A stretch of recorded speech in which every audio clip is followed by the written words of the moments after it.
E aí, pessoas, beleza? Bom dia, boa tarde, boa noite, tudo tranquilo, tudo em paz? Como é que está a existência de vocês aí nesse mundão de Deus? Tudo tranquilo, tudo em paz? Como é que está a vida? Onde vocês estiverem nesse planetão aí, nesse mundão de Deus, tudo na mais perfeita felicidade, alegria, tranquilidade ou não? Né? Como está aí a existência de vocês? Tudo tranquilinho ou não? Né? Beleza? Agradecendo a você que está aí, né, que mora no Brasil, que está aí no Brasil, que está em São Paulo, Rio de Janeiro, Brasília, Mato Grosso, Piauí, Rondônia, Acre, Espírito Santo, Piauí, na Bahia, né, em Salvador e Minas Gerais, no Rio Grande do Sul, nesses estados aí brasileiros, aí, nessas cidades infinitas do Brasil afora. Aí, muito obrigado por mais uma vez você está assistindo o vídeo do canal Paulo Dharma 1970, muito obrigado mesmo. Você também que mora fora do Brasil, você que está nesse momento na Argentina, em Buenos Aires, no Uruguai, você que está na Colômbia, na Venezuela, na Nicarágua, nos Estados Unidos, né, brasileiros aí nos Estados Unidos, brasileiros no México, na cidade do México, brasileiros em outras cidades mexicanas, ou brasileiros que estão aí na Europa, né, estão na Europa, nesse momento estão em Portugal, em Lisboa, estão na Inglaterra, em Londres, estão na Escócia, na Irlanda, na Alemanha, brasileiros na Suécia, brasileiros espalhados por essa Europa infinita aí também, fora da Europa, se estiver no Oriente, se estiver na Austrália, brasileiros aí na Oceania, na Austrália, Nova Zelândia, brasileiros espalhados nesse mundo. Esse vídeo vai longe, gente. Esses vídeos meus, eu olho assim que vão longe mesmo, as informações circulam aí nos 4 cantos do mundo, né? Nos 4 cantos do mundo. E eu só tenho a agradecer a você, agradecendo a você e agradecendo também a Deus, né? Porque sem Deus nós não somos rigorosamente nada. Deus, nosso Senhor e Salvador Jesus Cristo, que é o caminho, a verdade e a vida. Ninguém vai a Deus se não for por Jesus Cristo, sempre que Jesus Cristo ilumine a mim, ilumine você também, abençoe a sua família, onde você estiver nesse mundão de Deus, abençoe a você, abençoe se estiver com dificuldade. É aquilo, né? A vida é assim mesmo, não tem jeito, os altos e baixos da existência. Que Deus nos ilumine, Deus nos dê força para a gente continuar lutando, né, dia a dia. Que Deus nos abençoe, beleza? Tranquilo? Pedindo para você curtir o vídeo, se inscrever no canal, compartilhar, passe esse vídeo adiante para que outras pessoas tenham acesso ao canal Paulo Dharma. Comente também, né? Que toda vez que você comenta, o YouTube reconhece, o algoritmo, né, reconhece que esse vídeo tem importância, que esse vídeo vale alguma coisa, beleza? Então curta o vídeo, se inscreva no canal, compartilhe, comente, passe esse vídeo adiante aí, tranquilo? Beleza? É o que eu te peço. E se também quiser comprar os produtos da Amazon também, eu vou deixar o link embaixo. Se você quiser comprar o livro que eu vou falar aqui hoje, se você quiser comprar o livro, adquirir o livro, usa o link aí, né? Usa o link aí da Amazon, você ajuda bastante o canal, tranquilo? Beleza? Usa o link da Amazon, você pode comprar o livro aí, tranquilinho, ou outros produtos também, se você quiser também, é só usar o link ali, clicar e usar o link do Paulo Dharma 1970. Tranquilo? Beleza? Dado o recado? Valeu, gente. Só vou ali pegar minha água e eu volto já. Tranquilo? Curta o vídeo, se inscreva no canal, compartilhe, comente e se você quiser ajudar o canal, compre aí o livro. Se gostou do livro, compre o livro pelo canal Paulo Dharma 1970 pela Amazon. Tranquilo? Vou deixar o link aí embaixo. Valeu, gente. Até já, hein? Não sai daí, hein? Valeu.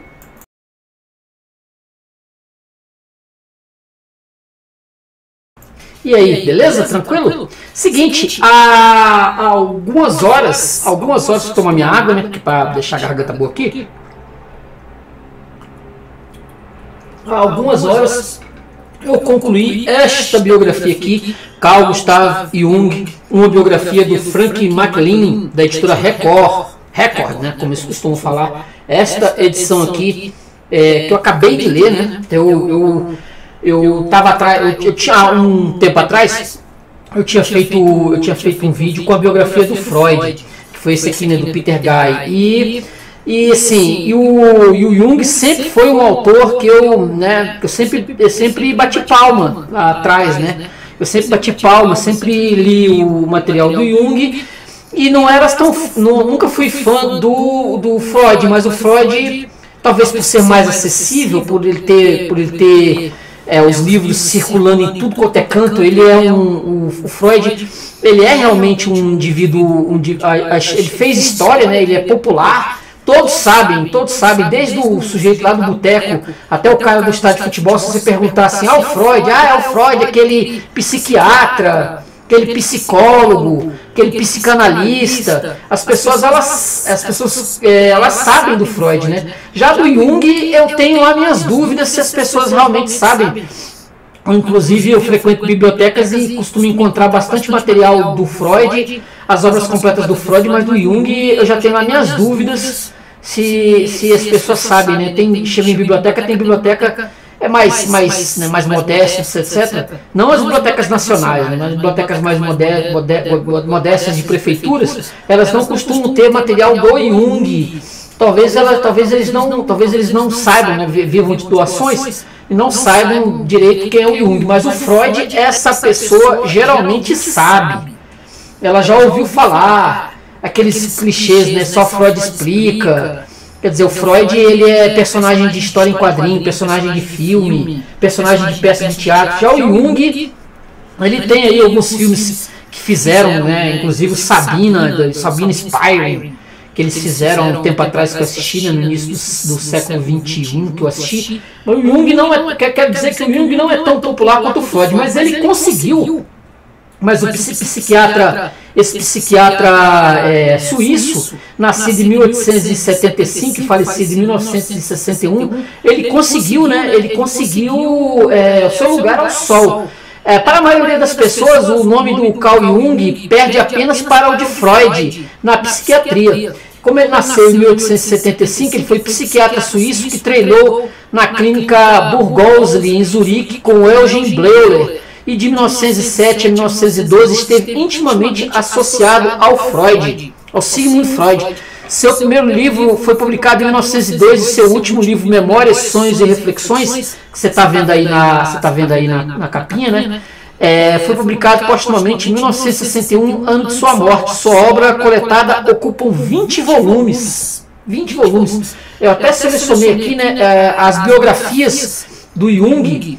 Eu selecionei o nome de algumas, deixei até aqui porque a vida dele não se resume a essa biografia aqui, tá, gente? Essa aqui é uma das mais controversas que você vai encontrar por aí. Ela é do final do século XX, de 98, 97, uma coisa assim. Esse Franklin McLean, ele é autor de um monte de biografias aí. Quanto mais biógrafo, né, ele escreveu um monte de biografias. E essa aqui é uma das mais controversas, né? Controversas sobre o Jung, um indivíduo muito controverso, esse Jung. Como eu disse, eu sempre fui leitor das obras do Jung, mas assim, eu tinha uma visão do Jung que ela foi destruída depois da leitura disso aqui. Entendeu? Ela foi completamente destruída depois da leitura disso aqui. O Jung nunca mais será o mesmo depois da leitura dessa biografia aqui. Inclusive, no meu trabalho de pesquisa aqui, para poder trazer o vídeo, eu vi que ele tem, da Deirdre Baer Jung, uma biografia, o Deirdre Baer, B-A-I-R, Deirdre Baer Jung, uma biografia. Tem Meg Anthony, As Mulheres na Vida de Jung, Gerhard Ware Jung, a biografia Rosa dos Tempos, a biografia Rosa dos Tempos, de 1998. Quer dizer, você vê que ele tem algumas biografias, inclusive ele tem uma controvérsia que eu até peguei aqui deixa eu ver se eu anotei o nome dela, porque ela é muito controversa. Richard Noll, como é que é? O judeu ariano, o Jesus ariano. Você deve estar vendo aí a capinha dessa biografia, que é uma biografia que destrincha, como essa aqui, né?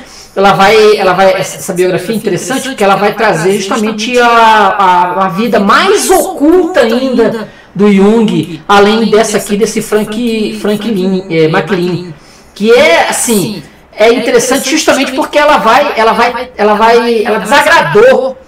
desagradou completamente os junguianos. Ele inclusive vai dizer aqui no começo do livro que ele teve que tomar bastante cuidado com a própria família, né, aos parentes do Jung, que não são poucos, e que receber processos, né, por conta da biografia. Ela é muito crítica ela é muito crítica pela vida pregressa do próprio Jung, das coisas, né, que ele falou ao longo da vida, que ele escreveu, os livros que ele publicou. Ele faz, esse Franklin, ele faz um trabalho assim monumental. A própria rixa dele com Freud, né, você começa a perceber que muito que o Jung tinha, né, com relação à crítica sobre o seu arianismo, sobre o seu nazismo, sobre a raiva que ele tinha dos judeus em si, que ele não falava, e o apoio até muito comentado sobre o Hitler em 1933, 34, isso vem muito do problema que ele tinha com Freud. Quer dizer, que eles tiveram uma amizade. Eu falei bastante nisso, né, nas cartas, né, do Freud e Jung, ó, aqui, ó. A correspondência Freud e Jung que eu fiz. Tem vídeo aqui no canal, tá, gente? Freud e Jung, a correspondência. E o próprio, também as próprias cartas, no volume 1, cartas, 1906, 1945, também tem no canal. Também tem no canal, tá? Procure no canal, que eu fiz uma resenha sobre esses dois materiais, né? O Freud e Jung, as cartas, as correspondências. Esses dois livros aqui que tem no canal. E como eu disse, faltava somente a biografia. No passado eu também fiz uma pequena exposição sobre o Jung nas teorias da personalidade, se não estou enganado. A parte 1 que fala sobre o Freud e a parte 2 que fala sobre o Jung. Eu não estou lembrando direito, né? A teoria analítica de Jung. Esse aqui, ó. Esse aqui, ó. Neste vídeo que eu fiz sobre cada uma das teorias da personalidade, coleção Ciência e Comportamento, do C.S. Hall e do G. Lindsay, essa edição aqui, ó, que eu também tenho no canal, tá, que eu fiz o vídeo. Eu fiz sobre o Jung e sobre o Freud, os dois. Procurem, que tá legal pra caramba. Quer dizer, o livro, para começar a falar um pouquinho do livro aqui, nós temos que perceber a vida pregressa do Jung, né? O capítulo 1, a infância suíça. O livro vai começar explorando como a cultura e a geografia da Suíça influenciaram Jung. A Suíça era um país complexo, dividido em diferentes regiões culturais e linguísticas, algo que se refletiu no pensamento de Jung. Ele foi descrito como supersticioso, conservador e introvertido, características frequentemente atribuídas aos suíços. O problema dele com o pai, que era pastor, né, e pastor de igreja, e ele vai falar isso nos Sonhos, Memórias, Sonhos e Reflexões. Ele vai falar bastante sobre isso nesse último livro que ele escreveu em 1960, 59, 60, antes de morrer. Essas influências, a dupla personalidade, né, ele tinha duas personalidades e trabalhava com isso com muita... isso foi auxílio para ele na vida, né? Como ele teve que adaptar essas duas personalidades, a personalidade 1 e a personalidade 2, para poder viver, e também problemas com o pai. Ele foi muito influenciado pela mãe, né? A mãe era uma mulher muito forte, muito poderosa, e isso deu forças, né, para ele poder se tornar o que acabou se tornando com o passar do tempo, né? Ele era um leitor desde cedo do Nietzsche. O Nietzsche provavelmente era o autor mais importante da vida dele. Ele transformou isso numa algo realmente necessário, né? E inclusive tem muito do arianismo dele, né? Olha aqui, ó, no capítulo 2, uma adolescência difícil. Em 1886, bastante adiantado, Jung começou a frequentar o ginásio cantonal de Basileia. Normalmente os caminhos educacionais só se dividiam para os rapazes, que alcançavam 12 anos. Nessa fase da vida, alguns se davam por satisfeitos e iam trabalhar. Uma minoria mais afortunada ingressava na escola secundária local, onde a divisão de trabalho entre os sexos pronunciava-se claramente. Os garotos frequentavam o turno da manhã e as meninas o da tarde. Afora as duas matérias principais, alemão e matemática, o currículo divergia muito. Os meninos aprendiam civismo, agricultura, geometria, contabilidade e desenho, além de praticarem ginástica. As meninas estudavam economia doméstica, costura e bordado, jardinagem e puericultura. Deixando esses cursos aos 15 anos, os moços podiam aspirar a empregos melhores, como garçons, lavradores ou guardas florestais. A Suíça, né, sempre foi um país muito, né, sempre foi um país muito sui generis, né? Entendeu? Na escola, o estudo da cultura clássica dominava. Grécia e Roma eram vistas como a idade de ouro, mas apenas suas características racionais eram enfatizadas, enquanto o lado esotérico e místico era negligenciado. Nós já falamos bastante sobre a Suíça aqui, já falamos sobre Calvino, falamos como o Calvino ele foi um dos responsáveis por essa mudança mental, né, com a reforma protestante do suíço, Basileia. Como a Suíça se tornou, né, grande por conta justamente dessa influência do Calvino, muito forte. Olha aqui, no capítulo 3, estudante. Durante sua juventude, Jung participou de sessões espíritas organizadas por sua mãe e tia, algo que influenciou sua futura pesquisa sobre o inconsciente. Ele também desenvolveu interesse pela psicologia experimental e começou a investigar fenômenos psíquicos. Isso nunca o abandonou.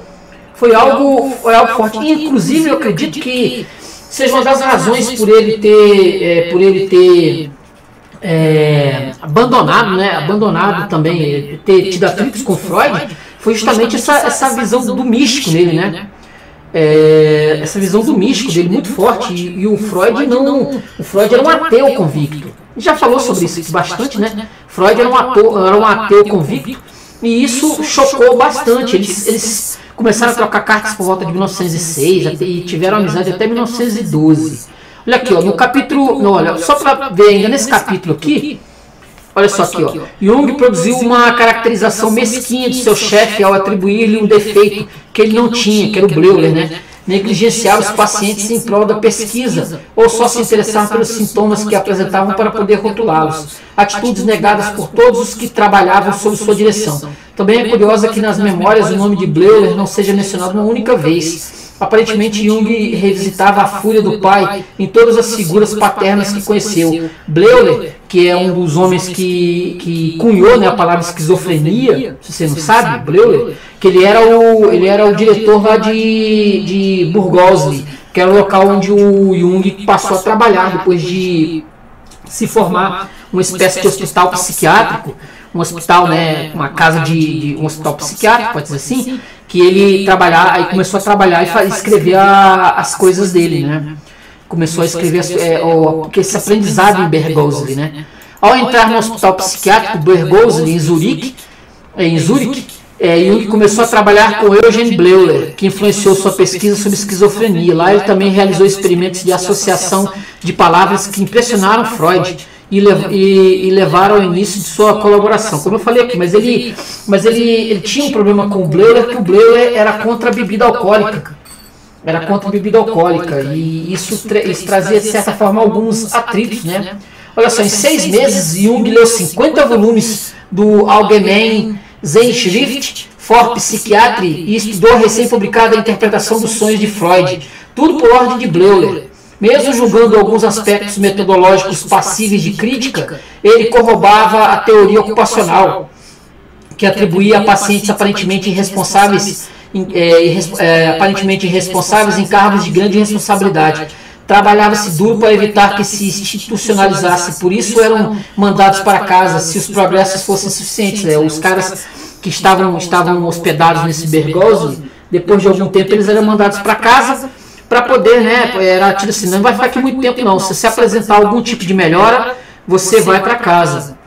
A curto prazo essas táticas deram bons resultados, mas Jung sentia falta de um acompanhante eficaz dos que tinham recebido alta. Quer dizer, a pessoa ia para casa e lá só Deus sabe o que ela estaria fazendo, né? Ela não tinha um acompanhamento.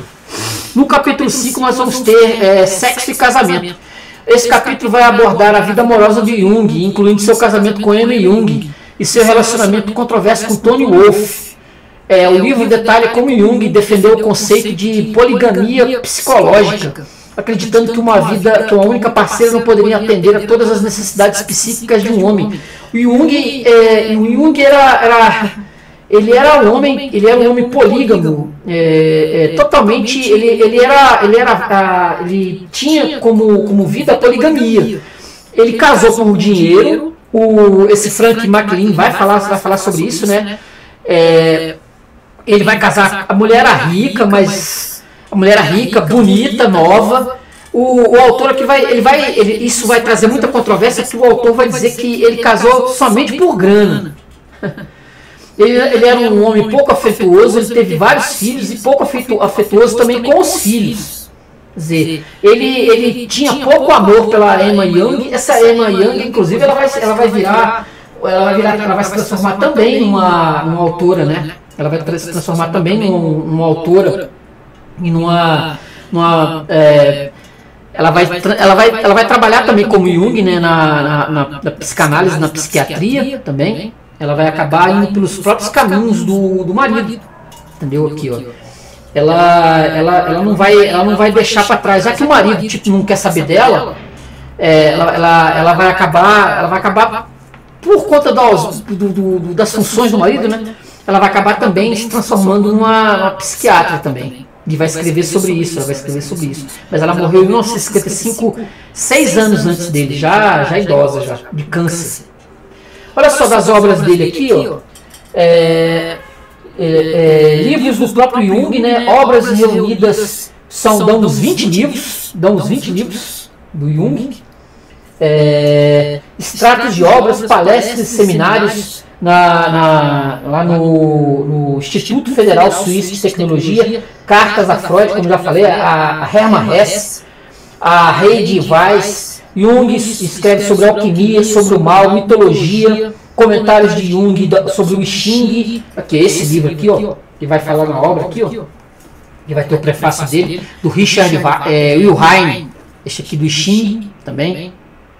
Ele vai escrever o prefácio sobre esse livro, vai falar sobre o budismo zen, vai ter seleções de textos dele, vai ter materiais sobre a psicologia junguiana. Olha só, a própria Nilce da Silveira, ela escreveu um livro sobre Jung, ó, né? A Nilce da Silveira escreveu um livro sobre Jung. Nós temos materiais do Jung sobre o tarô, Jung e o tarô, escrito pela Sally Nichols, com a introdução de uma mulher seguidora do Jung, né, a Laurence van der Post. Essa edição aqui, ó, Jung e o tarô, olha só, materiais sobre tarô. Temos aqui também, ó, livros do Jung mesmo, teoria da psicanálise, ó. Aqui, ó. Este outro aqui, a vida simbólica, esse aqui é livro do Jung, ó, vida simbólica. Livros dele tem cerca de 20, tá, gente? Ó, psicologia e religião oriental.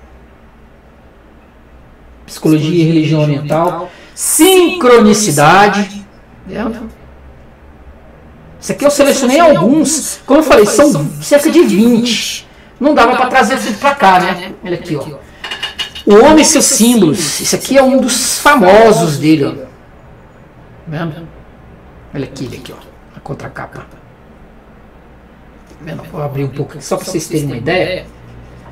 Quer dizer, é muita coisa. Ele escreveu muito. Isso de certa forma foi algo que lá no início do século XXI, lá no começo dos anos 2000, ele me deixou abobalhado com a quantidade de material, né? Hoje depois de ler a biografia, eu já tenho uma visão, né? Já tenho uma visão bem complexa, né? A Aniela Jafé, que era a secretária dele, ó, Simbolismo nas Artes Plásticas, aqui, ó, que foi uma das secretárias do Jung. Olha aqui, ó. Vendo? Então, se você se interessar pela psicologia analítica, Jung é o canal. Mas como eu digo, vá ler a biografia dele. E chega a biografia, né? E chega às suas conclusões sobre a vida desse homem, se vale realmente a pena. Deixa eu pegar aqui alguns trechos aqui do livro. Ele vai fazer viagens à África, vai fazer várias viagens aos Estados Unidos. Ele vai escrever materiais sobre sonhos. Ele vai dar um geral, né? Um geral. Olha só, pegar algumas partes do livro aqui, para vocês terem uma ideia de como que isso aqui funcionou. No entanto, de acordo com o testemunho posterior de Jung, algo inesperado aconteceu nessa visita a Viena, lançando uma luz inteiramente nova sobre o fundador da psicanálise, do Freud. Em 1957, ele disse a John Bilinski, um norte-americano professor de psicologia, que o relacionamento de Freud com a mulher não existia nem profissional nem sexualmente. Não se pode afirmar que tal observação estivesse relacionada ao seu modo seco de tratar a senhora Freud, enquanto o anfitrião prodigalizava cortesias a Emma. Jung também contou a Bilinski que a verdadeira mulher de Freud, aquela que de fato entendia seu trabalho, era a cunhada Mina Bernert. Dramático assegurou que eles mantinham relações sexuais. A raiva aqui nessa biografia, a raiva do Jung é tão grande pelo Freud, a ponto do autor aqui dizer que o que ele fala sobre o Freud não é verdade. E, inclusive, essa história da Mina Bernert, colocada pelo Jung, foi a versão a história do Jung, foi algo que acabou se tornando oficial por aí, que não é realidade. Ele vai dizer aqui, ó, a afirmativa sensacional foi feita num grupo de pelo menos meia dúzia de pessoas, inclusive o jornalista Hugo Charteris. Por mais incrível que pareça, ele teria dito algo assim: eu não sei bem, uma vez acho que ele dormiu com ela uma vez, foi o que ela me contou. O Jung garantiu que soubera do caso por intermédio da própria Mina, que poucos dias depois da sua chegada a Viena, solicitou uma conversa particular com ele e fez sua confissão, reivindicando ser a culpada pelo relacionamento físico que mantinha com Freud. Bilinski ouviu dele o seguinte testemunho: não demorei a conhecer a irmã mais nova da esposa de Freud, muito bonita, conhecedora da psicanálise e de todo o trabalho dele. Ela me abordou quando eu estava visitando seu laboratório e pediu para conversar comigo. Confessou que existia uma paixão muito forte, que já acarretara a mais completa intimidade entre os dois, e que se sentia culpada por isso. Fiquei chocada e muito agoniada na ocasião. O autor vai dizer aqui que isso não tem o menor cabimento. Como é que a mulher que não conhece o cara, ela vai falar sobre isso assim, de cara, assim, logo de cara? Num primeiro encontro que eles tiveram? Isso é, assim, isso é fruto... a história foi bem recebida nos círculos anti-freudianos. Peter Swales construiu uma engenhosa teia de evidências circunstanciais, ligando a história ouvida por Bilinski a determinados parágrafos do texto de Freud, de tal sorte que a leitura passou a sugerir que o caso existia em agosto e setembro de 1900, época em que ele teria se preocupado com uma suposta gravidez da cunhada. Lamentavelmente, as cartas entre Freud e Mina, escritas no período do hipotético romance, permanecem sob custódia. É muito difícil, alguns materiais, inclusive dessas cartas, que até algumas cartas foram muito difíceis, elas virem à tona. Muito difícil. As cartas tanto do Freud quanto do Jung. Muito material ainda continua guardado. Isso vai vir futuramente. Futuramente esse material vai vir. Aí ele vai falar aqui que isso não é... Isso foi uma invenção. Isso, claro que foi uma invenção do Jung para denegrir a imagem do Freud. Para denegrir. Agora o romance os romances, né, que é incrível, né? O Jung ele teve romance com tudo quanto foi mulher que você possa imaginar. Inclusive com essa Sabina Spielrein, que se tornou depois uma psiquiatra, que morreu no início da Segunda Guerra Mundial, em 1941, quando os nazistas invadiram a Rússia, e ela já morava na Rússia com a filha dela, ela vai ser morta em 1941. Quer dizer, tudo isso balela o ódio do Jung era tão grande pelo Freud, tão grande, o ressentimento era tão poderoso, que ele inventou essa história. Ele vai falar aqui, né? Os sentimentos ambivalentes de Jung após o primeiro encontro com Freud bem poderiam ter sido recíprocos. A interpretação do seu sonho como um desejo de substituir o pioneiro vienense, quando eles se conheceram, né? Como eles se conheceram, eles trocaram cartas, e depois, eu falei bastante sobre isso, né, nas correspondências, depois dá uma olhada no canal, como isso se tornou comum, entendeu? Apenas os mais empedernidos anti-freudianos colocariam tais alegações no mesmo plano do que se dizia de Jung e Spielrein. O hipotético casal formado por Freud e Mina surge, por assim dizer, a partir da maledicência de Jung, ao passo que sua relação com Sabina é confirmada por documentação contemporânea e inquestionável. A tese da mútua chantagem, um empate na luta pela primazia do movimento psicanalítico, sugerida recentemente por Kerr, não se sustenta. A razão é simples: em nenhum ponto da correspondência Freud-Jung há o mais leve sinal de ameaça nesse sentido. Jung não costumava dobrar-se diante dos adversários. Tivesse ele como prova uma ligação vexatória de Freud, certamente a teria divulgado quando a disputa entre ambos se tornou acalorada. A evidência de um caso entre Freud e Nina não resistiria a um escrutínio acurado, assentada que está num caldo de inferências, insinuações, evidências circunstanciais. Deixa eu colocar isso pra cá. Circunstanciais. Aí ele vai citar isso aqui, ó. Ele vai citar exatamente este livro aqui. A biografia, né, do Freud, escrita pelo Peter Guy. Como concluiu Peter Guy, após cuidadoso estudo das alegações, às vezes não se ouve o cão ladrar à noite, porque não existe cão. Não existe cão. Você vê que o Freud ele foi acusado, na visão aqui desse Spielheim, ele foi acusado justamente por ressentimento do Jung. E o Peter Guy vai falar sobre isso aqui. O que as acusações de Jung demonstram é o ódio violento que ele veio a nutrir por Freud.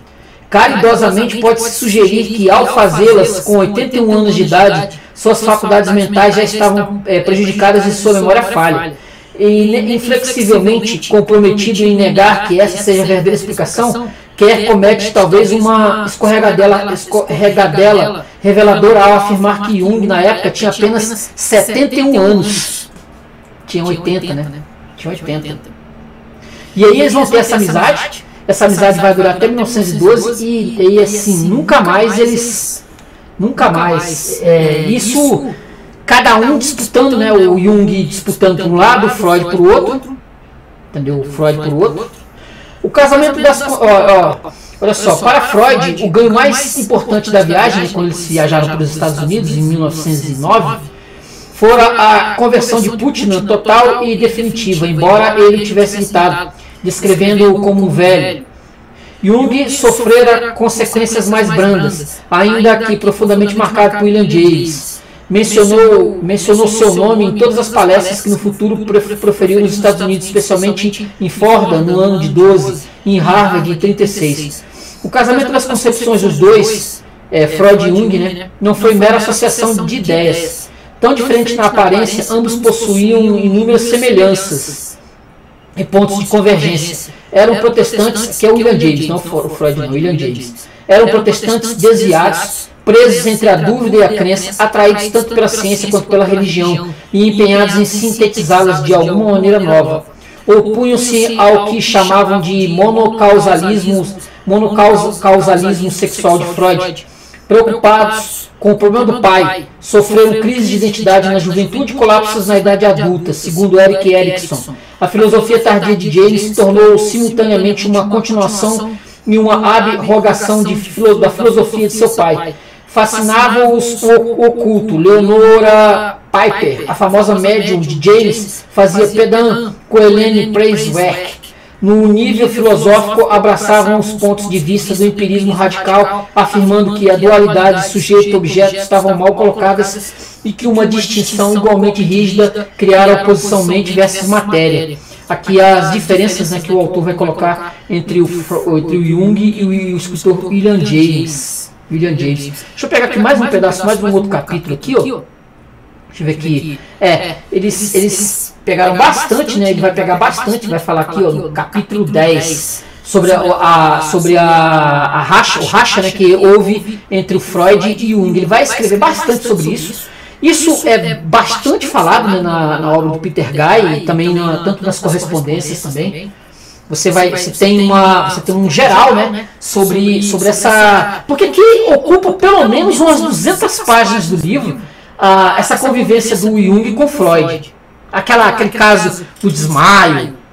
Ele vai falar aqui sobre o desmaio do Freud. Acontecimentos que eu até já relatei em outros vídeos, né, como o estalar, né, estalar de móveis. Os desmaios do Freud por conta dessa pressão do Jung, Nos primeiros meses de 1911, embora ocupando a presidência da associação e na qualidade de seu suposto administrador, Jung devotou-se quase inteiramente aos estudos que seriam publicados em inglês sob o título Símbolos de Transformação. Coube a Freud fazer frente aos novos e graves episódios da política psicanalítica envolvendo Adler e Steckel, que descambavam nas suas teorias insensatas e logo estariam negando a existência do inconsciente. Steckel era café pequeno, polimático, talentoso e engenhoso, tinha hábitos intelectuais revoltantes. Se não conseguia descobrir a evidência que apoiasse uma de suas ideias, ele as inventava. Uma corte de pacientes imaginários exibia qualquer sintoma que contribuísse para tornar legendária a questão em debate. Não surpreende que Freud acabasse por referir-se a ele como porco e suíno. Tem aqui muito daquilo que no cristianismo, né, no início do cristianismo, depois da morte de Cristo, esses caras, eles tinham um desejo tremendo de substituir o cristianismo, óbvio. O Jung tinha essa ideia, e o Freud também. Eles queriam, a ideia deles era trazer, né, já que Deus morreu, o cristianismo é algo morto. Eles tinham a ideia de substituir o cristianismo, substituir o cristianismo. E quem que vai substituir o cristianismo? A psicanálise. E aí tem aqui confusões entre esses homens que seguiam Freud, Adler, o próprio Jung. Isso vai se tornar assim, muito forte, né? E o Freud ele vai ser, não vou dizer que ele vai ser abandonado, mas ele vai entrar em atrito com muitos desses seguidores dele, entendeu? Colocando Adler invariavelmente no mesmo plano, Freud cometia uma certa injustiça, mas a verdade seja dita, nas concepções que ele desenvolvia, não parecia existir papel algum reservado ao inconsciente e à própria sexualidade. Sua ideia-chave era de compensação ou inferioridade orgânica. Partindo do fato de que no corpo humano, quando um rim funciona de forma irregular, o outro assume a maior parte do trabalho e compensa a deficiência, e que processos similares ocorrem com outros órgãos, ele concluiu que o complexo de inferioridade assim deslanchado se transferiria à psique. Daí a bem conhecida correlação observável em Napoleão, Stalin, Hitler, Mussolini, Franco, entre baixa estatura e poder ditatorial. Adler chegou a considerar o desejo de poder ativado pela inferioridade orgânica como instinto humano básico e a libido, mera subespécie dessa avidez geral de dominação. Aqui, é muito importante isso. No livro aqui, tudo que foi feito na vida do Jung, depois que ele conheceu o Freud e depois do rompimento dele com Freud, tudo tem a ver com Freud e justamente esse ódio, né, que ele tinha ao Freud. Então, se ele falava mal de judeus, se ele apoiou o Hitler de início, se ele apoiou o nazismo de início, foi justamente porque ele tinha como alvo o Freud. E como sabemos, o Freud só morreu em 1939. Então, nesses primeiros anos do nazismo, é claro que o Jung, se ele pudesse fazer tudo para irritar, isso aqui na visão do autor, tá? Tudo que ele pudesse fazer para irritar o Freud, ele faria, inclusive apoiar nazista. E isso teve consequências depois, né? Quando aconteceu a Segunda Guerra Mundial. De Zurich, Jung enviou a Freud uma carta peculiar, muito amável, discorrendo sobre o profundo insight que tivera sobre de Freud, caráter, e a certeza de que não voltaria a cometer os mesmos erros. Aparentemente um texto apaziguador, mas repleto de uma ironia ambígua e palpável. Brilhante discípula de Freud, Louis Andrea Salomé, que foi uma das paixões do Nietzsche, né? Que analisara símbolos de transformação como uma síntese prematura e por consequente bastante estéril, não estava completamente errada ao recomendar uma atitude diplomática, assinalando todavia que Munique significou uma ruptura. Se Freud subtendeu ou não as ambiguidades da carta de Jung como sinal de uma hostilidade velada, escrevendo a Ferenczi, ele as considerou formalmente, mas acrescentou: "Você sabe que isso não durará." A resposta que deu a ela não deixa de ser curiosa. ele começa afirmando que Munique pode tê-los levado a um ponto de equilíbrio, após as muitas exigências que colocara a Jung, e lança a luva. Você parece ter resolvido o enigma do misticismo, mostrando que ele se fundamenta na utilização simbólica dos complexos que sobreviveram às suas funções. A interpretação dessa frase tem dividido os críticos. Paul Stern pensa que Jung aborreceu-se com a crítica a símbolos. John Kerr sustenta que o motivo de sua irritação foi a ameaça de mostrar o fundo neurótico do misticismo através das revelações de Sabina Spielrein sobre Siegfried, que ela tinha desejo de ter um filho com o Jung, a Sabina Spielrein, e esse filho ela queria colocar o nome de Siegfried. Só que o Jung corria dessa história de filho. Ele já tinha filhos com a Emma. Ele já teve vários filhos com a Emma. Ele não gostava nem dos próprios filhos, na visão do autor aqui. Nem dos próprios filhos ele gostava. Quanto mais ter um filho com a... Não tem o menor cabimento. Siegfried, nesse caso, seria interessante verificar como ele pôde concluir tanto a partir de uma declaração tão curta. Enfim, certamente Jung estava enfurecido, e sua tréplica, datada de 3 de dezembro, foi virulenta. Primeiro, aponta a interpretação dos sonhos como reconhecimento de Freud acerca de sua própria neurose. Em seguida, lembra que a análise mútua só se interrompeu quando Freud sentiu sua autoridade posta em xeque.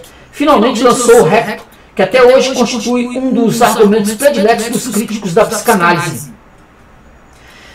Sistematicamente, os analistas valem-se de sua posição para desvalorizar os simples mortais e insinuar que eles são portadores desse ou daquele complexo. Vou repetir, hein, o que o Jung falou sobre a psicanálise. Sistematicamente, os analistas valem-se de sua posição para desvalorizar os simples mortais e insinuar que eles são portadores desse ou daquele complexo. O autor vai falar aqui, né? Isso também divide opiniões. Incompreensivelmente, Kerr supõe que o comentário de Jung foi uma alusão ao caso de Mina Bernard, deixando de lado os psicanalistas. É uma leitura que desafia os charadistas. Pisando em terreno mais firme, Kaufmann considera a carta como uma explosão de raiva. Jung deduzira que o desmaio não fora grave e que Freud não estava agônico, mas mais nada. A psicanálise, depois de ler isso aqui, a psicologia, depois de ler isso aqui, depois de ler essa biografia, ela, para mim, que ela já não era, eu já achava a psicologia e a psicanálise uma porcaria. Depois disso, o autor ele vai destruir com esse negócio de sincronicidade do Jung. Vai dizer que isso tudo balela, que isso não tem menor, né? Esse psicologia e religião oriental, né? Esse material que ele falava coisa com coisa, né? A vida simbólica, né? Que o Jung não falava coisa com coisa, escrevia coisa com coisa. Como eu falei, os jungianos queriam matar esse autor aqui, né? Matar.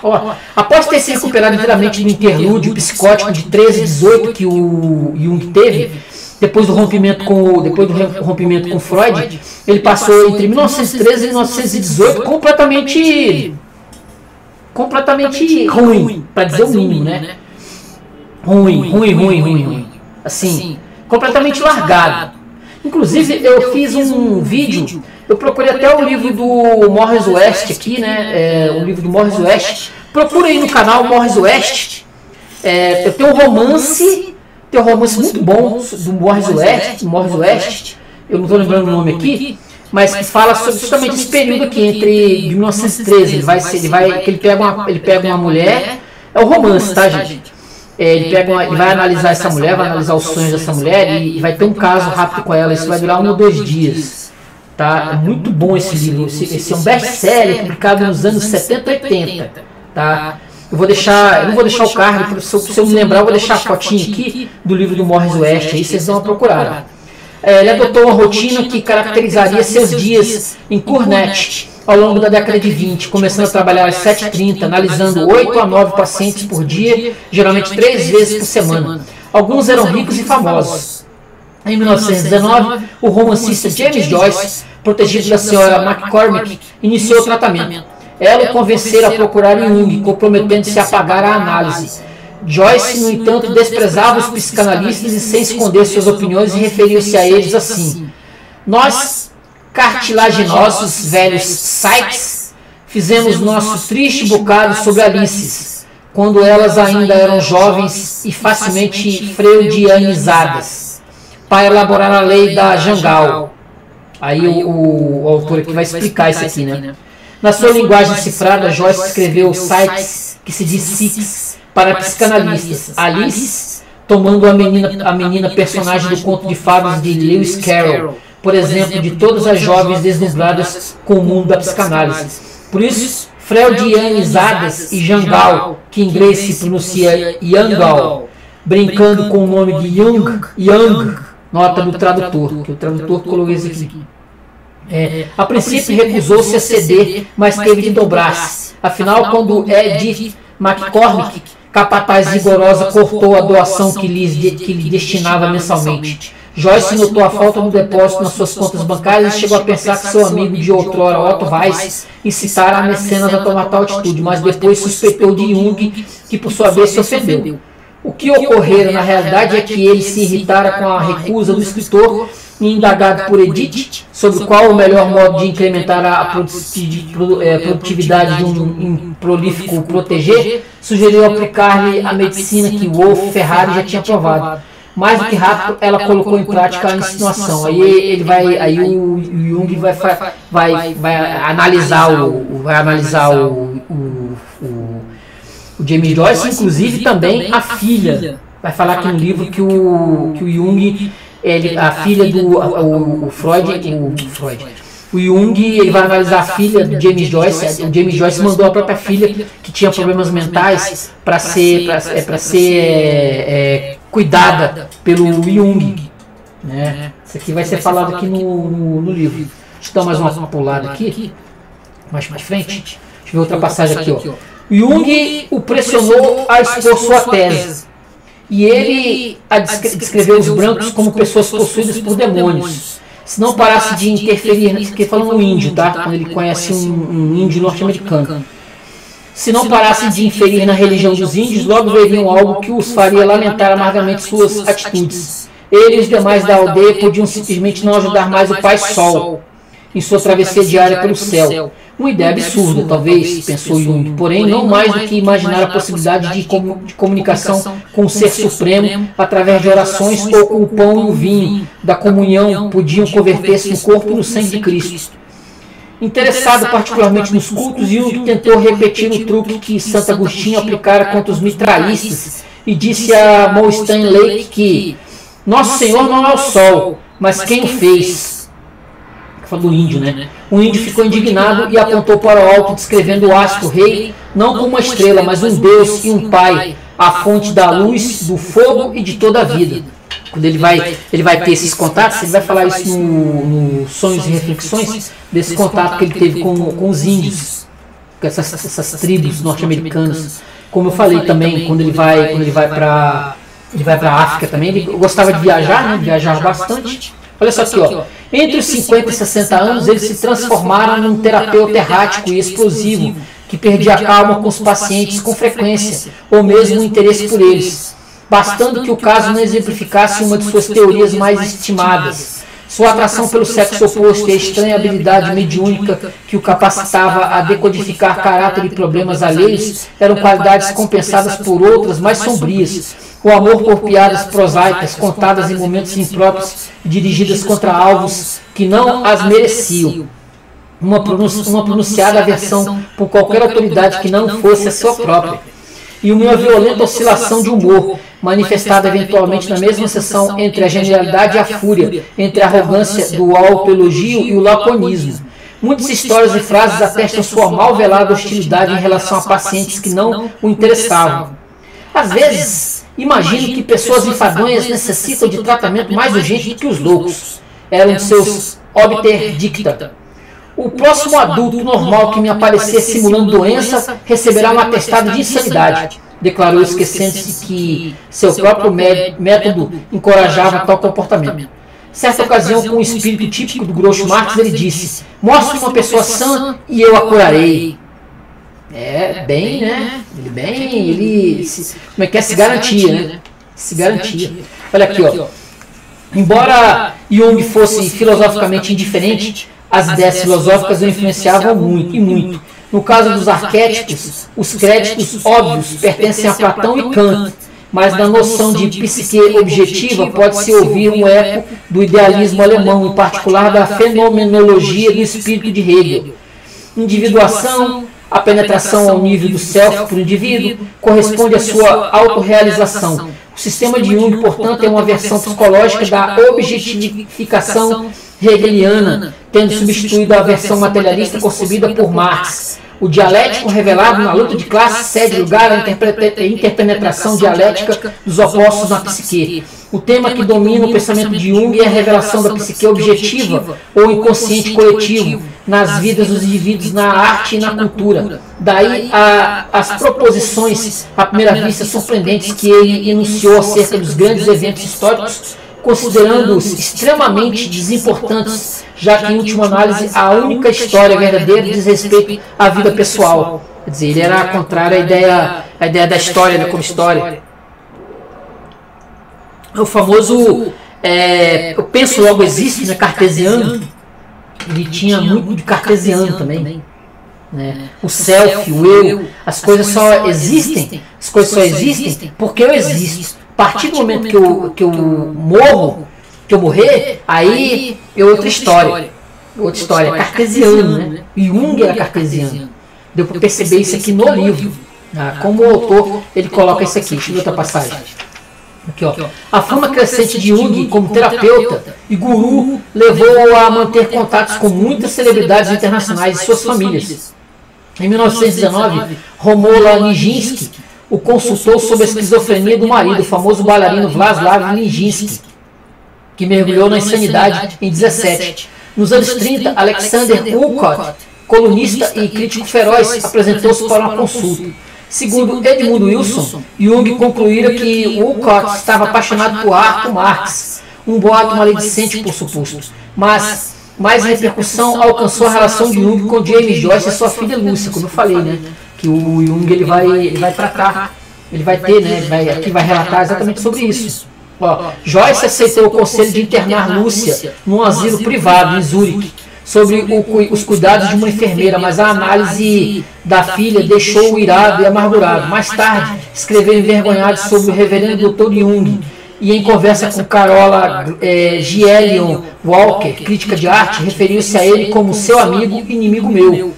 Em Finnegan's Wake, aludiu com mágoa ao que Jung dissera do Ulisses, que também podia ser lido de trás para frente, numa lista jocosa de assuntos destinados à redação escolar.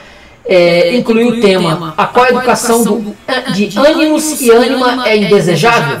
Referia-se à lei da Jangal, e cunhou uma salada de palavras sem sentido: anama, anamaba, anamabapa, clara referência ao desafeto. Fraquejou, todavia, ao ignorar suas diferenças radicais com Freud e falar do alho suíço, que não se deve confundir com o bulgário vienense. De sua parte, Lúcia comentou acremente: pensar que esse suíço gordo e materialista pretendia captar minha alma. O incidente reforçou a decisão de Jung de não tratar mais pacientes esquizofrênicos, razão pela qual ele perdeu por pouco o encontro com Scott Fitzgerald, que o mencionara várias vezes em Suave à Noite. No final dos anos 30, Zelda acabou sendo tratada por Bleuler. Toda essa é um universo, gente. É um universo assim de doideira, de loucura. Impressionante, impressionante. Aqui outra passagem aqui, ó. É preciso que fique bem claro a diferença que existia entre a análise proposta por Jung e a interpretação freudiana. Enquanto Freud contrapedalava rumo à transferência no tocante ao significado dos sonhos e da melhor maneira de investigá-los, Jung estava cada vez mais convicto da importância deles para o processo analítico. A divergência era aguda. Para os freudianos, arquétipos e inconsciente coletivo não passavam de linguagem pretensiosa destinada única e exclusivamente a confundir, senão totalmente equivocada. A noção tão cara a Jung de que os fragmentos dos sonhos representam o ego do sonhador, homem que sonha com uma garota triste talvez esteja expressando sua própria tristeza, foi considerada por Freud como especulativa e injustificável. Como vimos, Jung colocava-se contra a livre associação, redutora, segundo dizia, e a interpretação erotizada dos sonhos. Ele considerava um paradoxo levar o sonhador para longe da imagem onírica original, diferentemente da imaginação ativa, circular e controlada, apenas para trazê-lo de volta aos complexos ou pensamentos emocionais aprisionados no inconsciente, ou seja, ao mesmo lugar de onde partira. Reducente também era a ideia de que todos os sonhos são ou realizam desejos reprimidos. Jung admitia-o em alguns casos, lembrando que poderia ocorrer exatamente o oposto, isto é, virem à tona verdades não realizadas, medos e ansiedades, compensatórios em sua maioria. Uns poucos sonhos teriam caráter prospectivo. Seria absurdo imaginar que todos tivessem a mesma origem.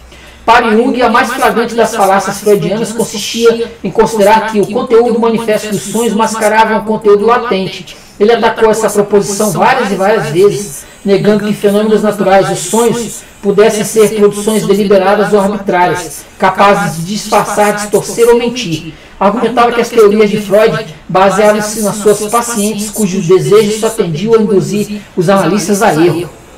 Um ódio, um ressentimento, o autor vai colocar aqui. Isso realmente, isso transpareceu, né? As amizades, o Jung era de poucas amizades, ele fazia amizades e logo depois ele destruía com essas amizades, ele não era de amizades. O Freud também não era muito, né? Mas ele fez vários amigos e discípulos e ele tinha muita facilidade de fazer amizade com mulheres, o Jung. Era muita facilidade de fazer amizade com mulheres. Já com os homens ele tinha um problema e ele passava a destruir essa amizade, entendeu? Era muito comum. Vai falar aqui sobre o momento da guerra, vai falar sobre como foi o Jung, né, na Suíça. A Suíça, aí aqui o livro vai justamente explicar essa ideia, ele vai explicar, né, para o leitor, que essa ideia da Suíça ser neutra, ela é muito, assim, eu aprendi que ela é bem relativizada aqui. Quando aconteceu a guerra, a Segunda Guerra Mundial, a Suíça, ela se preparou porque ela achava que ela ia ser invadida. Não existia essa história nunca houve essa história dela, assim, todo mundo feliz e contente. A Suíça sofreu pra caramba entre 39 e 45. Sofreu pra caramba por conta disso. Não foi algo fácil. Fome, escassez pra caramba. O próprio Jung, que era um glutão que comia pra caramba, ele teve problemas com isso, com questão de comida. Ele não quis fugir para os Estados Unidos, ele quis permanecer na Suíça e teve que pagar o preço por isso. Eu falei sobre isso nas cartas, né, nas cartas do Jung. Eu falei sobre isso, sobre como foi difícil ele vai falar bastante sobre, né? O autor aqui vai falar bastante sobre, e também sobre as cartas, né? Sobre as cartas nas correspondências, na própria correspondência do Jung, vai ter bastante, vai falar bastante sobre isso. Deixa eu ver se eu encontro aqui. Ele vai falar bastante sobre isso aqui, ó, que vai pegar este período, ó, 1906 e 1945. Falar bastante sobre isso. O autor vai falar que ele se tornou, né, um guru da nova era.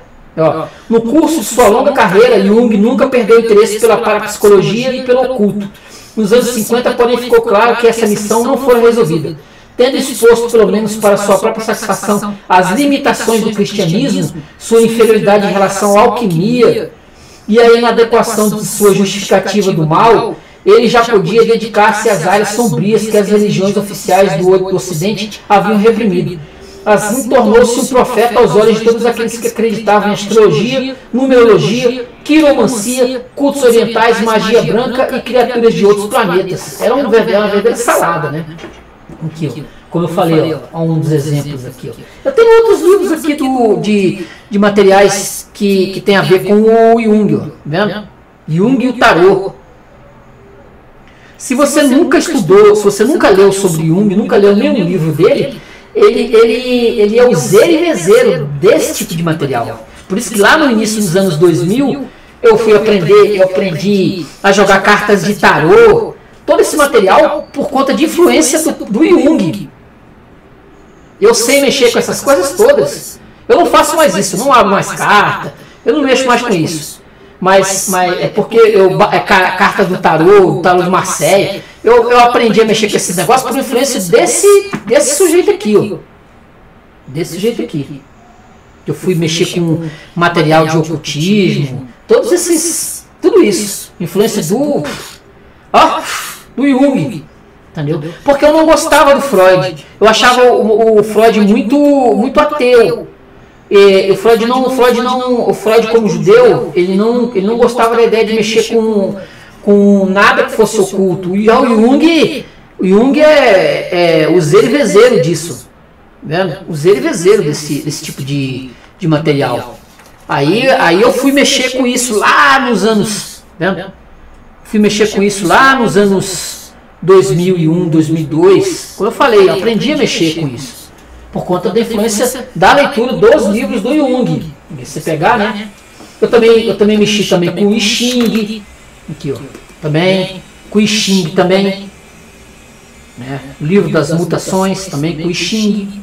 Tudo isso influência do material. Eu posso dizer que quase virei um junguiano, né? Quase virei um junguiano. Em 1950, a gente estava pronto para abandonar a antiga certeza de que os fantasmas constituíam aspectos de um complexo de dissociação, adotando uma explicação multifacetada. É interessante contrastar suas afirmações na juventude com as do homem maduro. Nos anos 30, ele ainda acreditava que as aparições espíritas... Ele mexeu com o espiritismo por conta da mãe dele, né? A mãe dele mexia com o espiritismo.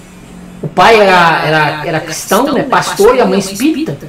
Ele tinha um verdadeiro rancor com relação ao pai e tinha uma certa paixão pela mãe. Nos anos 30, ele ainda acreditava que as aparições de espíritos malignos que roubam cadáveres e outras entidades sobrenaturais decorriam de fatores psicológicos. Medo de fantasmas significavam, psicologicamente falando, a evasão da consciência por conteúdos autônomos do inconsciente, num processo similar ao início da psicose. Nas sessões mediúnicas, as figuras fantasmagóricas denotavam o poder dos intermediários em constelar figuras arquétipas. E era a partir disso que Jung inferiu a possibilidade de as imagens de nosso mundo onírico assumirem formas exteriorizadas. Ele levantava a hipótese da diversificação dos pensamentos e emoções. Quer dizer, embora só percebessem os seus aspectos psicológicos, eles seriam dotados de aspectos físicos. Um belo dia, Jung concluiu que a psicologia não conseguia explicar os fantasmas satisfatoriamente, pois não abrangia todas as manifestações conhecidas. Ele já foi simpático à ideia de que as aparições representavam alguma espécie de resíduo do passado. Aparições representavam alguma espécie de resíduo, né, do passado, eventualmente contactáveis, e estavam disposto a interpretá-las como uma sexualidade acumulada capaz de produzir um medo arcaico. Mudando de opinião e considerando que a psique objetiva tinha qualidades que transcendiam espaço e tempo, além da autenticidade de muitos exemplos de precognição e telepatia, convenceu-se de que os fenômenos psíquicos não eram simplesmente efeitos ilusórios de nossos processos mentais, e chegou mesmo a confessar já ter recebido mensagens pessoais de pessoas mortas. Ao longo dos anos 50, Jung travou uma titânica batalha com diversos aspectos dos chamados fenômenos sobrenaturais, oscilando entre interpretações psicológicas e objetivas, sempre aferrado à posição filosoficamente correta da não identidade entre o fantasma de um homem morto e o próprio morto. Mas tendo em vista que os sonhos apontavam inquestionavelmente para uma continuação da vida após a morte, e desde que telepatia, clarividência e segunda visão permaneciam inexplicáveis pelas principais correntes científicas do século XX, a conclusão lúcida parecia ser que partes da psique não se sujeitavam às leis do espaço e do tempo. O autor aqui vai até falar que ele virou uma espécie de Carlos Castanheda, antes do Carlos Castanheda. Entendeu? Ele virou um sujeito assim que seguido por essa galera toda, entendeu? Aí aqui, ó, os últimos anos, os últimos de 1950 até 1961, como eu falei, a esposa foi morrer de câncer em 55 e outras pessoas, né, do círculo dele também vão morrer também, das pessoas que estavam ao redor dele também vão morrer, e ele vai ficando sozinho, né? Ele vai ficando sozinho. Mas assim, a Ana Jaffe cuidando dele, aí adota adota uma empregada, já que a mulher, né? A mulher não estava mais viva para cuidar dele, aí ali tem uma mulher que vai se tornar uma espécie de babá. Deixa eu ler essa última página aqui, ó. Ele teve vários infartos, infartos ao longo do tempo, entendeu? Em 39, em 44. Ele é um homem que teve vários. E aí ele teve os últimos, né? Ó. Após seu segundo infarto em 60, sua força taurina foi posta à prova por infecções das quais ele precisou de muito tempo para se recuperar. Sentindo que o fim poderia não estar longe, expressou o desejo especial de ver seus queridos Alpes de bem perto. Marianne e o marido o levaram de automóvel no passeio em torno dos picos até Lugano e depois até Milão e a planície da Lombardia. Vendo as montanhas desaparecendo à distância, com lágrimas nos olhos, Jung disse: acho que é a última vez que as encontrarei. Ele visitou muitos lugares novos, incluindo a Catedral de Monza, mas se cansava facilmente. A filha e Ruth Bailey lembraram como ele permanecia sentado no carro sem uma palavra, levando-as inclusive a preocupar-se com seu ar taciturno, rompido, todavia sempre com ares de brincadeira.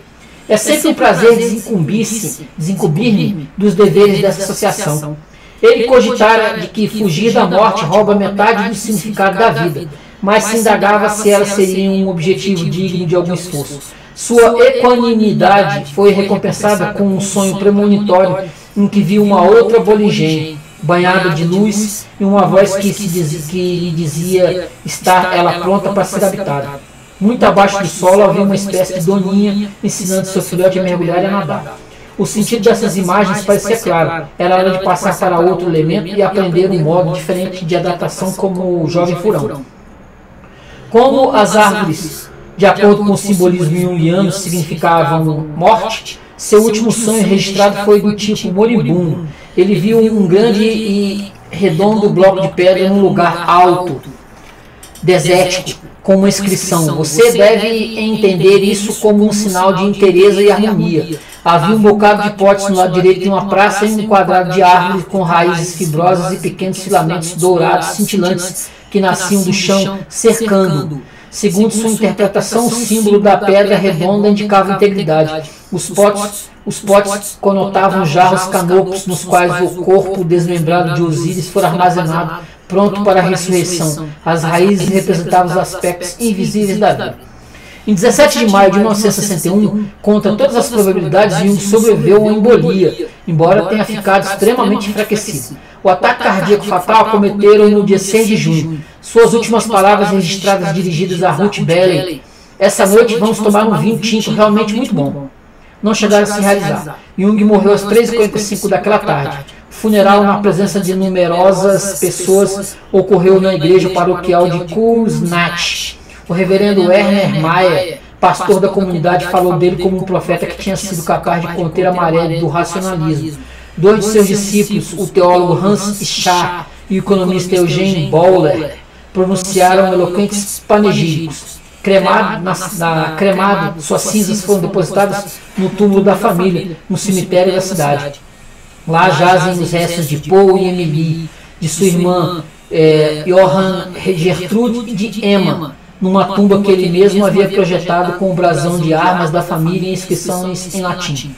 Tributos chegaram de todo o mundo, especialmente valioso o que veio do premier Jawaharlal Nehru, indiano, né? Admirador distante e discreto. Como acontece com todos os grandes profetas, os discípulos trataram de criar uma taumaturgia, alegando que violenta tempestade abatera-se sobre Kursnach 2 horas depois de sua morte. Nascia assim a lenda de Jung, o Homem-Deus. Eu ainda não terminei, não. Eu quero ler uma crítica que eu encontrei, né? Encontrei num texto de um jornal sobre esse livro aqui, né? Do Los Angeles Times, Carl Gustav Jung, uma biografia por Frank McLean, né? Até um pedacinho aqui do início aqui, eu até li, né? Para a maioria das pessoas, o nome de Carl Jung, né? Ó, Frank McLean, autor de uma biografia de Robert Louis Stevenson e de um estudo sobre a exploração europeia da África, escreveu um livro admiravelmente honesto, que é ao mesmo tempo animado e objetivo e merece um amplo público. Embora ele considere Jung um gênio e admire sua vasta erudição, ele também acusa Jung de cruel, covarde e oportunista e fornece evidências para apoiar suas acusações. Ele também confirma que Jung era racista, antissemita e misógino. No entanto, a influência de Jung no pensamento do século XX é indiscutível. O que na verdade Jung acreditava? Além de suas teorias do inconsciente coletivo, arquétipos e sincronicidade, Jung acreditava em tudo o que é sobrenatural, da reencarnação e fantasmas, à telepatia e OVNIs, da alquimia e astrologia, à parapsicologia e ao ocultismo. McLean não o questiona nem o culpa por essas crenças. Suspeito que ele começou sua pesquisa, confinado até onde posso dizer, a fontes publicadas, como um admirador e apenas relutantemente reconheceu as falhas de Jung. Entre as falhas mais gritantes estava a visão retrógrada de Jung sobre raça. McLean nos diz que Jung acreditava que havia 3 características principais dos negros americanos. Eles eram ignorantes, incapazes de examinar seus próprios pensamentos e eram extraordinariamente religiosos. Jung estava convencido de que os negros pertenciam a uma raça inferior. Jung era profundamente antissemita. Os fatos relativos ao seu preconceito completo contra os judeus tornaram-se uma das questões mais controversas na erudição junguiana hoje, né? São mais controversas hoje.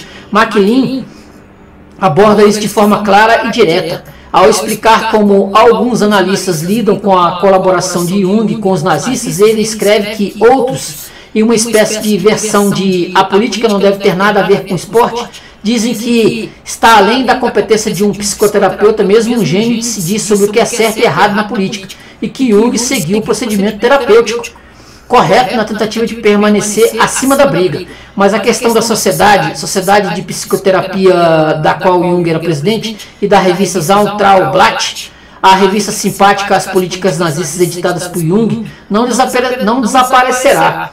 Muitos dos artigos pós-1934 no Zauntraublatt vão muito além do antissemitismo burguês suíço, rotineiro, e contém ataques violentos aos judeus, juntamente com elogios a Hitler, enquanto ele ainda estava no poder.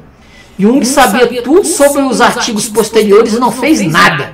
Como ele não podia alegar ignorância, já que esses artigos foram editados na Suíça, ele tentou, após a Segunda Guerra Mundial, transferir a culpa para C.A. Meyer, seu vice-editor, alegando que ele fez toda a edição. McLean pinta um quadro ainda mais sombrio das simpatias nazistas de Jung quando descobriu que em 1936 Jung ameaçou renunciar ao cargo de presidente da Sociedade de Psicoterapia quando os holandeses tentaram impedir que simpatizantes nazistas se juntassem à sociedade.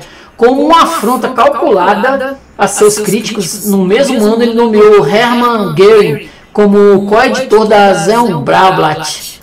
Mesmo que, como McLean argumenta, a agenda oculta no antissemitismo de Jung fosse um ódio por Freud, que eu até falei aqui, né? Por Freud, em vez de puro antissemitismo, ainda é irrepressível. Eu desconfio que tem muito disso, tá, gente? Lendo a biografia aqui, a visão que eu tive foi exatamente, ele fez tudo por conta desse ódio ferrenho que ele tinha do Freud. O fato de ele permitir que o ódio por um homem ditasse o que ele diria publicamente sobre um povo inteiro não fala bem para Jung, como McLean reconhece. Além disso, ele continua apontando que o pior de tudo foi o fato que Jung nunca expressou arrependimento por seus erros na década de 30, mas tentou reescrevê-los da história, alegando, por exemplo, que em uma entrevista que deu à Rádio Berlim em julho de 1933, ele assumiu uma posição de princípio contra Hitler. Na verdade, a transcrição original mostra que ele usou palavras e frases com forte eco e conotação nazista.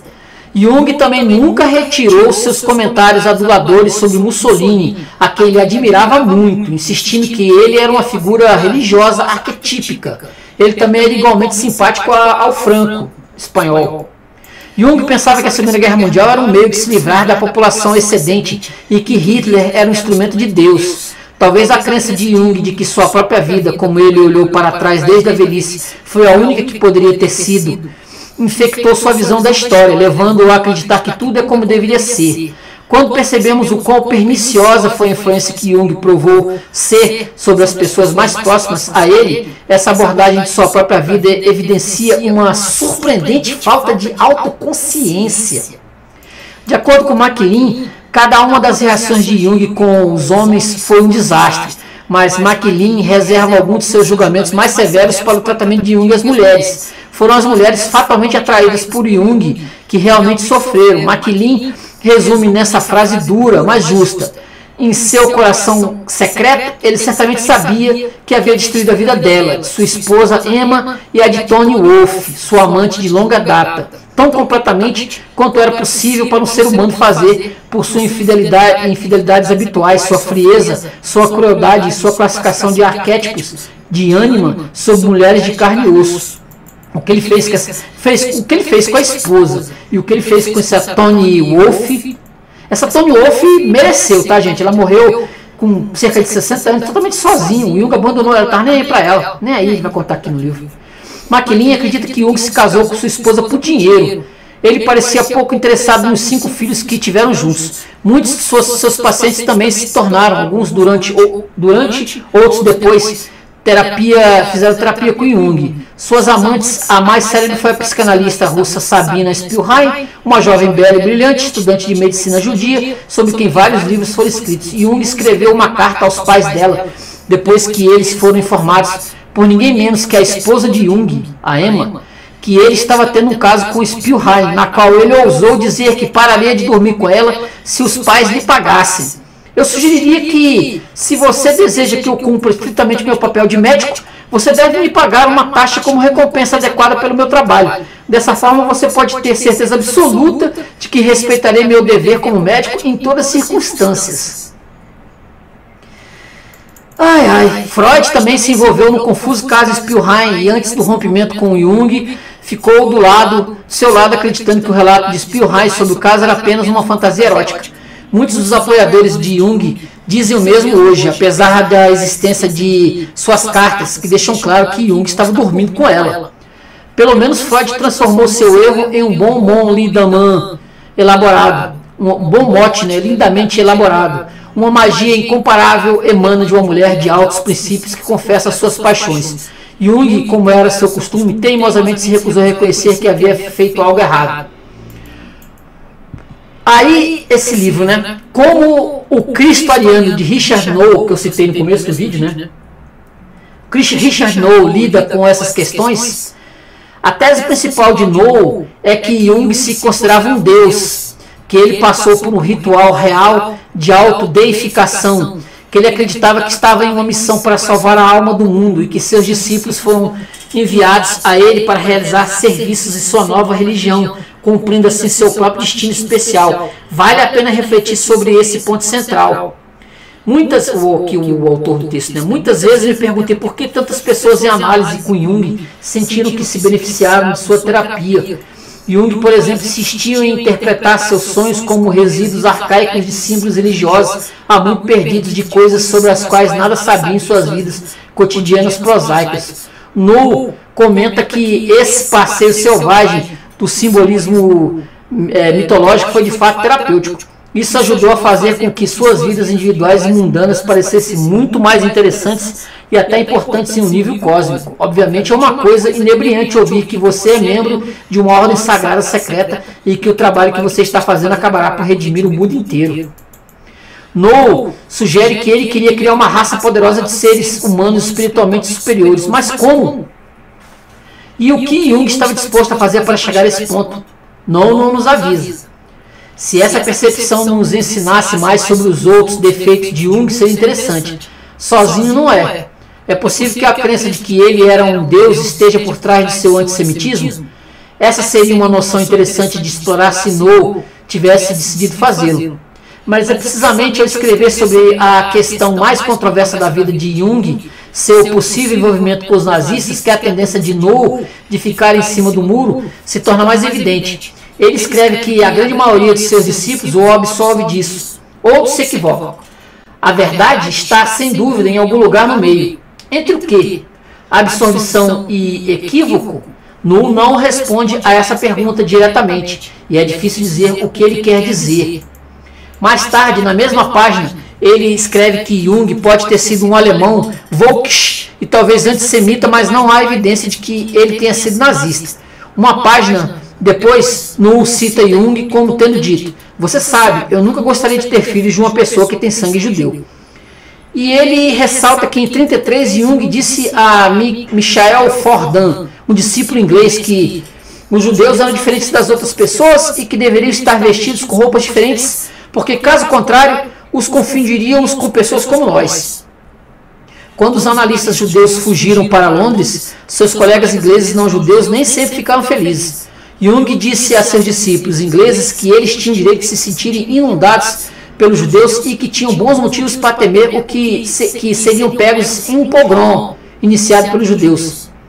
É chocante que Jung usasse a palavra pogrom para indicar algo que ele acreditava, que os judeus infringiram aos analistas ingleses quando foram os judeus que foram vítimas dos pogroms. Mesmo o antissemita mais raivoso dificilmente poderia acusar os judeus do pogrom.